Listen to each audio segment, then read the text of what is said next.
kaikki muut käy ulkoa yhdessä, ottaa selfieitä yhdessä, mut saman vuoden perään elät poikamies elämää.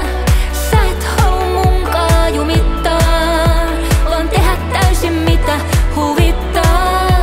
En mäkään halua rakkaut ruinaa, jos lähet ehkä pääsen huilaa.